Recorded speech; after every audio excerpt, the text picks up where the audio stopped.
What is up, guys? Welcome back to episode 2 of our How to Build a Dirt Bike series. My name is Charles, owner of mXrevival and mXrevival.com, and today we're moving right along with our 1989 RM250 build. No shortage of activity in today's video. We're going to go ahead and get started today by removing all the years of deep dirt and heavy grime off the chassis and all the main dirt bike components. We're going to do a little bit of frame modification, some cutting, some shaping. I actually got to bust out my Sawzall. I've got a little bit of bummer news on our shock body. Removing the rear spring from the shock didn't go quite as planned, unfortunately. And then to round things out, we're going to be plugging and vapor blasting our complete engine without actually taking it apart. We'll also be vapor blasting some of the smaller components like linkage, hubs, triple clamps, and I am so pumped on our current vapor blasting technique and settings, you will not recognize these parts. And if you like what you see in today's video, don't forget you guys can actually send your aluminum parts into mXrevival. We would be stoked to vapor blast them for you. So let's go ahead and get into today's video. I hope you guys enjoy it. Oh man, it's a new day, and what the heck are you up to? Just cross training. Yeah, frame curls. Yeah. What are you gonna do with that thing today? I'm gonna give the old girl a bath, yeah, scrub her up nice and clean. That way our buddy Dean at Fast Blast doesn't have to do all the dirty work, you know, help a brother out. I'm telling you. So what are you up against today? What's the worst part of that frame dirt-wise? I'd say probably the radiator area. Yeah. Or swing arm. What about that Y cradle? What do you think about all that spooge down there? Well, we'll get in there nice and deep like. Oh yeah, okay, cool. Pro tip, check which way the wind's blowing. Yeah, all that's gonna come frothing into the garage. All right, well, buddy boy Gary Double R is out there getting the gunk off the frame. I'm gonna be getting a pile ready as well. These are the engine mounts. It should look like this. As you can see, they're also sooty and spoogey. They're down near the Y cradle on that bike. We have the fork lugs to deal with, just from blown fork seals, things like that. Also very dirty, very grimy. So we're gonna be tackling all this kind of stuff. That's going to enable us to jump into the next phase of this build. So welcome to episode 2, guys. You guys remember at the end of episode 1, we kind of left off with our vapor blasting pile. In addition to this pile of stuff and some more stuff probably coming, we're going to start cleaning all the hardware too. We're gonna get all the hardware prepped, the old stuff, all these crusty bits, get them prepped and ready for new zinc. Here's some stuff I already did and not prepped all the way, but clean. Got the grease off so that we can start prep. A few things to replace, a few things like steel spacers that are actually nowadays aluminum. They might actually Cerakote pretty well and look good. Gonna explore that when we get everything to Dean at Fast Blast and Coat. All the bearings have been pressed out of absolutely everything. Linkage, swing arm, stem in the frame, all of it. And so we're moving right along. Once we get everything clean, we'll get our pile separated, zinc, vapor, all that sort of stuff, and we'll get into the next portion of the build. And that's when stuff gets exciting. You know there's progress being made. Stuff like this comes out of the vapor blaster, little carrot on the string. So the goal with these super nasty ones is to get as much of this crud off first before we head over to the parts washer over there and give them a final clean. And then, being aluminum, these will end up in the vapor blaster. When they're this bad, if you guys need to, you use a little bit of brake clean and it should take this stuff right off. It's pretty heavily saturated with unburned premix, so usually comes off pretty easy. And yeah, not too bad. That wiped off real nice. So I actually have a theory about parts and pieces that are covered in this premix, spoogey, nasty stuff. Things like left side case near the chain that tends to get covered in chain oil, or if a counter shaft seal goes bad and transmission oil gets out onto the cases. Carburetors that are covered in premix and unburned fuel, whatever, they tend to get conditioned, I'll say. And when I vapor blast them, they always look really, really amazing. Almost as if this oily substance conditioned and preserved them. All right, so just a few minutes of elbow grease, and as you can see, brake cleaner does a pretty amazing job of cutting that stuff. Now it's time to head over to the parts washer, and maybe sometimes you can get away with just a brake clean and that's it. But if there's any oily residue on these at all, after I did what I just did, I want to get it off because I do not want it to go in the vapor blaster. Like, I'm very crazy about what gets in there. Any kind of oil, I try to avoid it like the plague, just to keep the beads from getting contaminated. It helps them last longer. And really, when it comes down to vapor blasting things for customers, I just want the nicest situation possible in there for my people who are kind enough to send their parts in. So, and if you're wondering about this parts washer, guys, it's made by Bike Master. I got it on Amazon after seeing it on maybe it was Instagram. I'm actually not really sure, but I thought it was really cool looking. Nice and small, portable. You could take this to a track. It's got about 5 gallons of water in it, and I can still lift it and maneuver it and put it on the bottom shelf of the table here when I need to.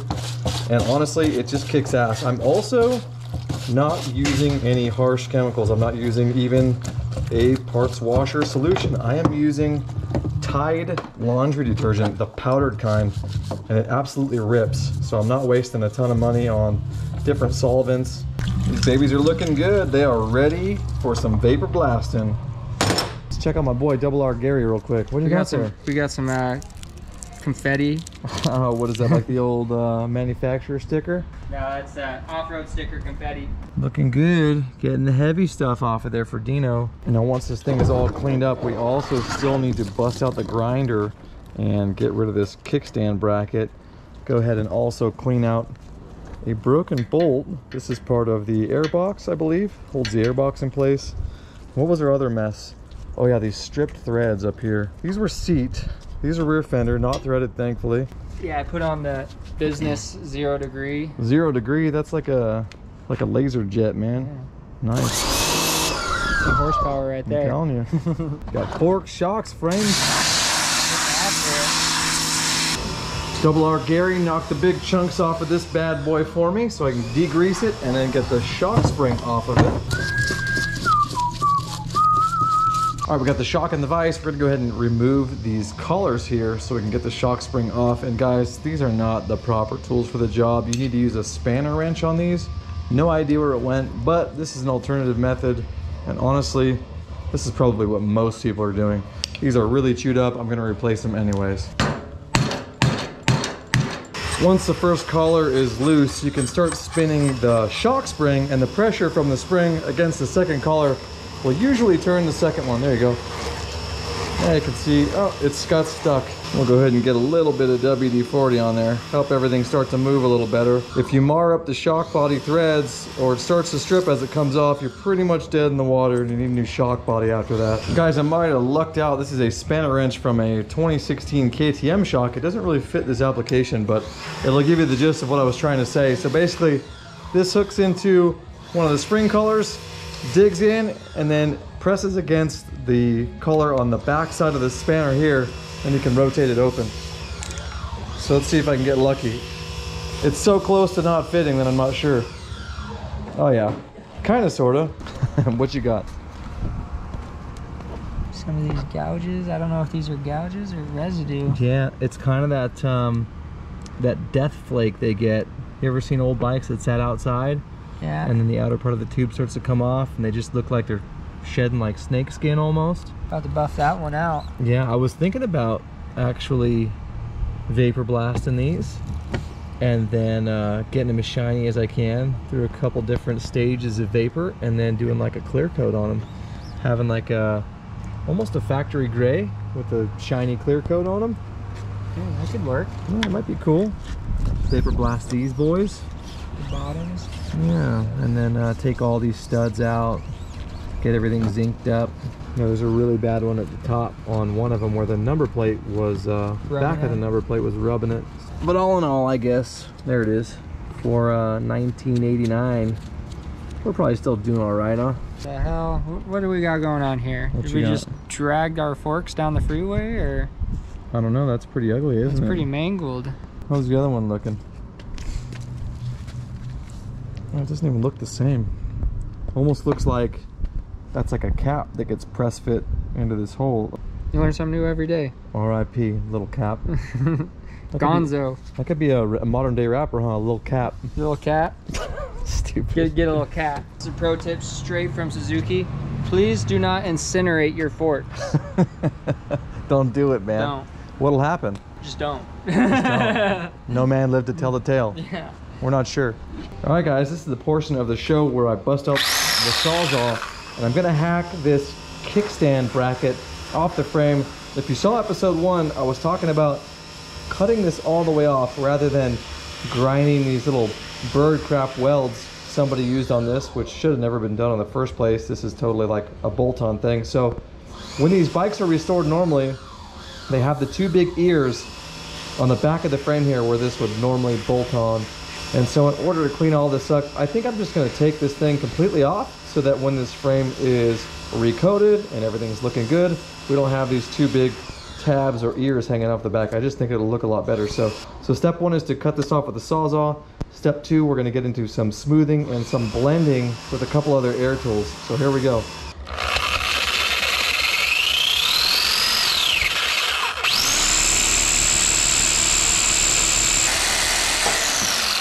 There she goes.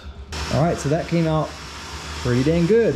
Straight enough for a Sawzall anyways. So what I'm gonna try and do now is use this 90-degree angle grinder and smooth this out off the back of this factory subframe mount here. Get something that looks clean, but I wanna be mindful of this factory weld here on the top too. I don't wanna start to go through it because to me, it looks like it's holding the seam together on the two pieces of frame.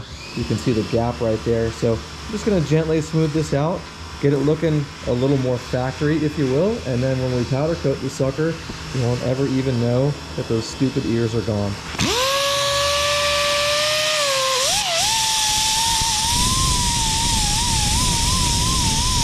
All right, so we had to bring another tool to the party here. The 90-degree wheel is a little too soft. It's not abrasive enough, so we're gonna trim off a little more steel with the grinding wheel, and then we can start smoothing stuff out with the 90.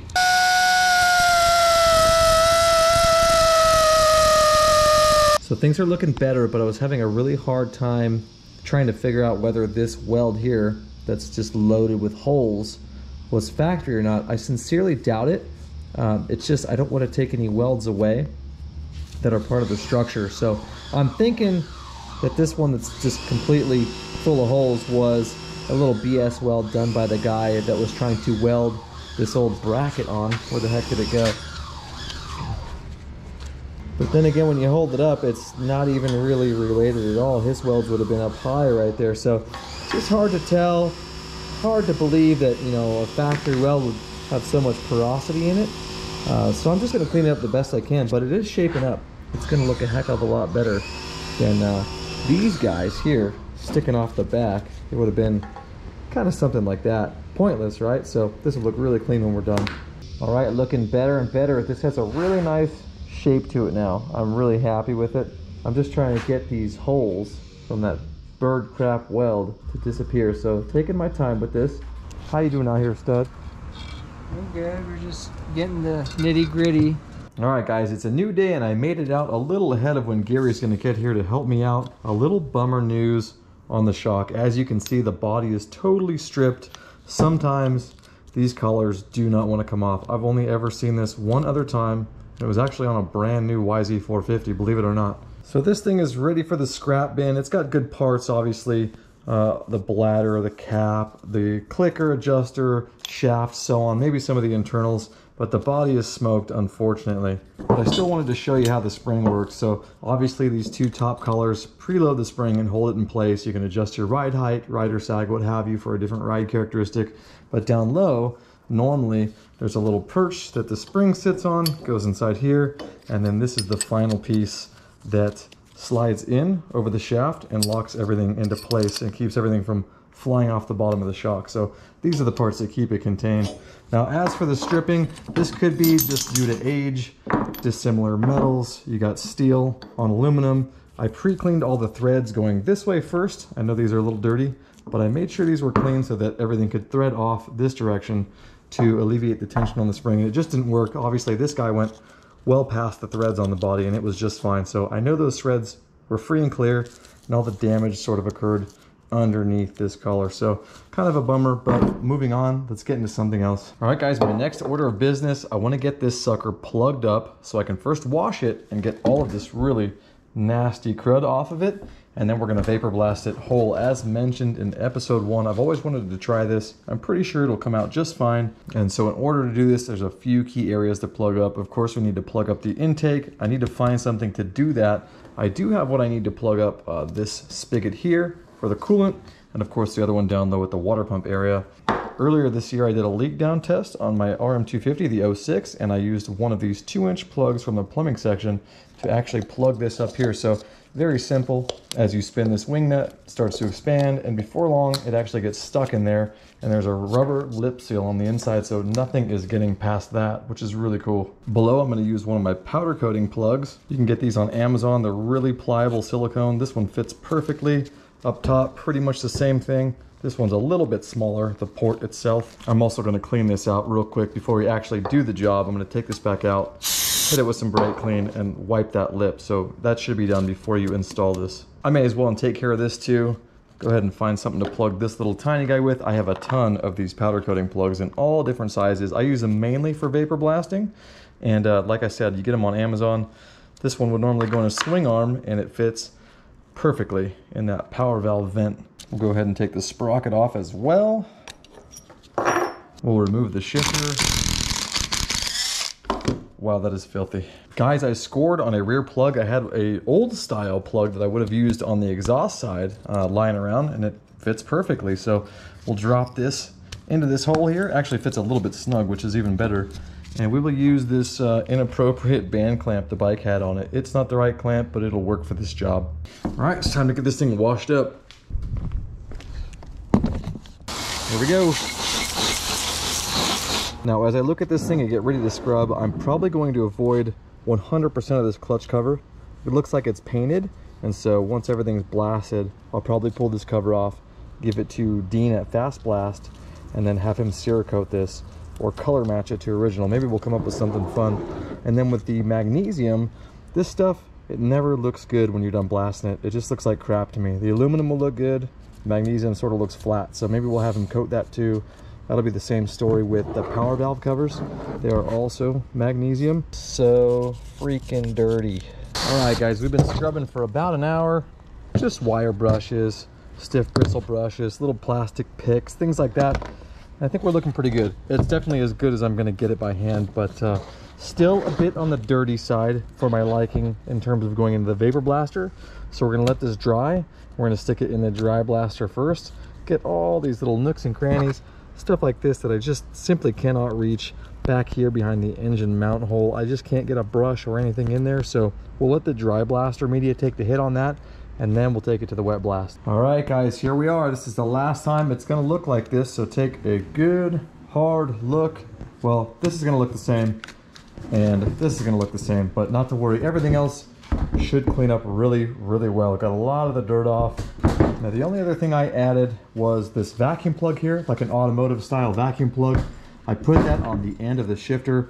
Reason being, it is a zinc coated piece of steel. So when the media hits it and starts to take the zinc off, it will end up rusting, and I don't want that to happen. All my plugs are still looking good everywhere. I want to give those a double check because we do not want bead going inside the engine. Obviously, everything looks good. Having said that, let's get this sucker into the dry blast. You guys can probably still tell it's brightening up quite a bit. All right, let's give her a quick checkup. There you go, huge difference. I've only done the cylinder, have not done the bottom end yet. You can see just how bright the dry blast. This is about 80 PSI, small glass beads. You could go ahead and dry blast this entire engine and just run it, but we've got the tools to go nuts. So we're gonna go ahead and go a little further, but man, I just wanted you guys to see that real quick. It's come together so nice. All right, you guys ready? Let's check this out. It took about 45 minutes.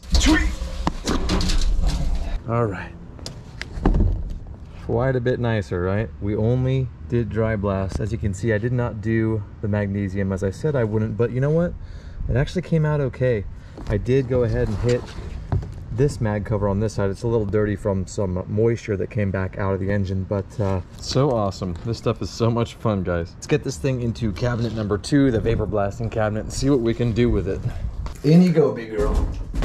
Another thing that's cool about this cabinet is it has a plastic base. The one in the dry blast is metal, and so moving the engine around, you have to be really careful not to scrape it, and it's super heavy to reach in through the gloves, lift, turn, maneuver, all that. So this is really nice to have this plastic base. I can slide it around, it's not really a big deal. Here we go.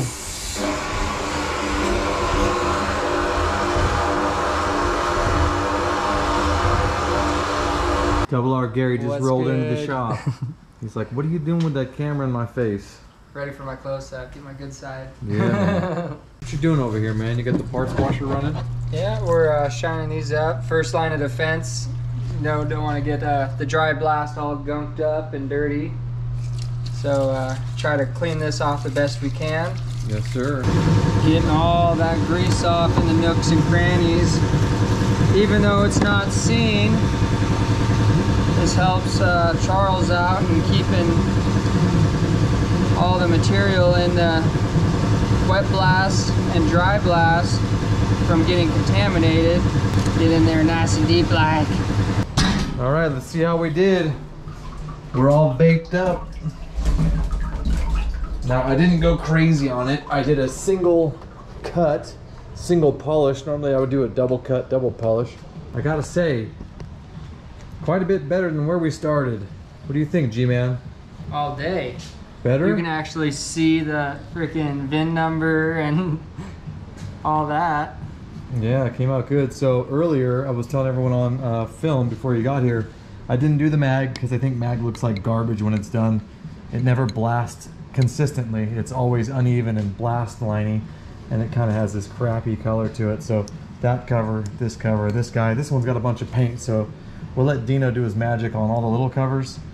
The primary clutch cover and then the ignition cover here. So you just focused on the center case halves, not the outers or the... Exactly. Yep, we did the head, the cylinder, the center cases, basically, in a nutshell. Oh yeah, there was so much spooge down there. It was bad. It was spooged out for sure. Spooged out, man. Can't have a girl that's spooged out, you know what I mean? Man, you're getting it in that parts washer. That thing almost looks vapor blasted already. What's gotten into you today? Oh, just a little bit of Red Bull, a couple of candy bars. The stuff a KX500 racer really needs. Yeah, you know, you gotta gain those LBs if you want to ride the 500. That makes sense. Get a little more traction.